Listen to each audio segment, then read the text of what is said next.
لاہور میں پیس for life welfare foundation کے زیر اہتمام پاک فوج اور پاکستان پولیس کے حق میں ایک پرامن ریلی نکالی گئی، جس میں پاکستان کے حساس ادارے پاک فوج اور پاکستان پولیس کے حق میں نعرے لگا کر ان سے اظہار یکجہتی کا بھرپور مظاہرہ کیا گیا۔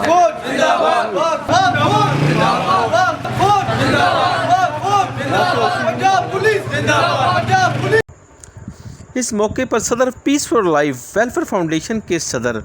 میاں عامر رزاق و دیگر نے میڈیا سے گفتگو کرتے ہوئے کہا کہ میں صدر پیس فار لائف ویلفیئر فاؤنڈیشن اور میں یہ پاکستانیوں سے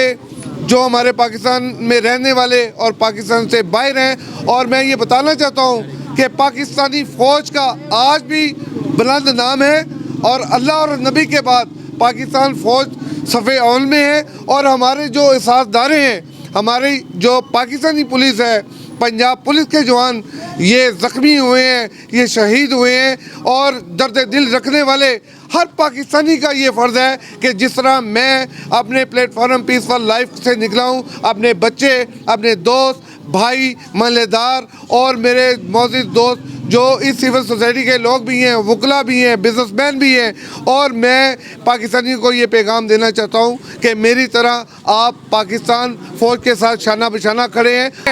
ہم راتوں کو سوتے ہیں، وہ ہمارے محافظ ہماری حفاظت کر رہے ہیں۔ ہم ان کے گھروں میں جا کے یہ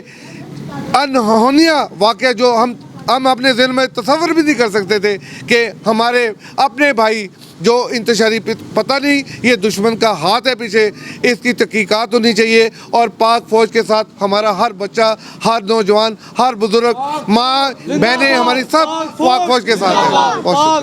ہیں۔ گھر کے چراغ سے ہی اپنے ہی گھر کو آگ لگا دی، یہ بہت غلط ہو رہا ہے۔ ہم بینگ اے پاکستانی، یہ پاک فوج بھی ہماری ہے اور یہ لوگ بھی ہمارے ہیں۔ ہم نے ایسے واقعات کو روکنا ہے جس سے ہمارے ملک میں، ہماری قوم میں، ہمارے لوگوں میں انتشار پیدا ہو اور اموات ہوں۔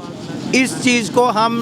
ہم سب لوگوں نے مل کے پاک فوج کے شانہ بشانہ روکنا ہے، اور وائلنس کرنے والوں کو بھی سمجھانا ہے کہ ہم اسی ملک کے شہری ہیں، یہ ہمارا گھر ہے، یہ ہمارا ملک ہے، اور ہم نے اسی میں آزادی کے ساتھ رہنا ہے۔ میں یہ کہنا چاہوں گا کہ پاک فوج جو ہماری فرسٹ پریورٹی ہے۔ آپ دیکھ لیجئے کشمیر اور فلسطین کو دیکھ لیجئے کہ ان کی فوج نہیں ہے، ان کا کیا حال ہے۔ پاک آرمی کے بغیر ہم کچھ بھی نہیں ہے۔ یہ سیاستدان یا کوئی بھی، ہم کسی سے کوئی مخالفت نہیں ہے، لیکن ہم سب پاک فوج کے ساتھ کھڑے ہوئے ہیں۔